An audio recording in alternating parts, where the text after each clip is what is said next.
இன்றைக்கி வந்து ஒரு டேஸ்டியான வெஜிடபிள் சப்ஸியும் பூரியும் தான் டின்னருக்கு செய்ய போகிறேன். அதுக்கு முன்னாடி எல்லோரும் மறக்காமல் சேனலை சப்ஸ்கிரைப் பண்ணுங்கள். ஆக்சுவலாக எனக்கு வந்து பூரி மாவு குழைக்க தெரியும். ஆனால் வந்துட்டு எப்போவுமே அந்த பூரி பஃப்னு வரவே செய்யாது. அதனால் இந்த தடவை எங்கள் அம்மாட்ட தான் அதை வந்து குழச்சி தர கேட்டேன். அவங்க இந்த மாதிரி ரெடி பண்ணி தந்தாங்க. அதை ஒரு 1/2 அன் ஹவர் வச்சுருக்கலான்னு சொல்லிவிட்டு இனி கறி பண்ண ஆரம்பிச்சிட்டேன். ஒரு குக்கரில் வந்துட்டு க்ரீன் பீஸ் இது வந்து ஊற வச்சது தண்ணியில், அப்புறமா ஒரு உருளைக்கிழங்கையும் பாதியாக கட் பண்ணி போட்டிருக்கேன். அது ஒரு 4 விசில் வச்சு எடுத்துக்கோங்க. அதுக்கப்புறமா காலிஃப்ளவரை வந்து கொஞ்சம் சுடு தண்ணியில் மஞ்சளும் உப்பும் போட்டு அதில் போட்டு எடுத்துக்கோங்க. இது 2யும் செஞ்சு வச்சுட்டு இருக்கும்போது கொஞ்சம் இஞ்சி பூண்டை வந்துட்டு நான் வந்து இடித்து எடுத்து வச்சுருக்கேன். அதோட ஸ்கின் எல்லாத்தையுமே எடுத்து கொஞ்சம் நல்லா இடித்து எடுத்து வச்சுருக்கேன். அதுக்கப்புறமா ஒரு வெங்காயமும் ஒரு தக்காளியும் எடுத்து அதையும் கொஞ்சம் நீளமாக கட் பண்ணி வச்சுருக்கேன்.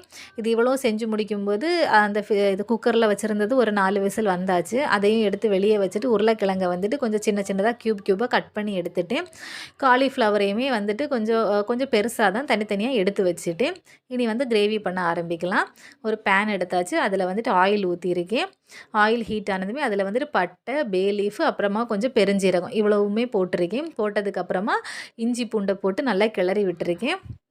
அதோட பச்சை வாசனை போனதுமே அதில் வெங்காயம் சேர்த்துருக்கேன். வெங்காயத்தையும் கொஞ்சம் நல்லா கிளறி விட்டதுக்கப்புறமா தக்காளியும் ஆட் பண்ணியிருக்கேன். அதுக்கப்புறமா உப்பு சேர்த்துருக்கேன். உப்பு வந்துட்டு மொத்த கறிக்குமே வரது மாதிரி கொஞ்சம் கூடுதலாகவே தான் சேர்த்துருக்கேன். அதையும் நல்லா மிக்ஸ் பண்ணிக்கோங்க. அது கொஞ்சம் நல்லா வெந்ததுக்கப்புறமா மசாலாவை மஞ்சள் தூள், மல்லித்தூள், மிளகாய் தூள், கரம் மசாலா இவ்வளவும் சேர்த்து நல்லா மிக்ஸ் பண்ணியிருக்கேன்.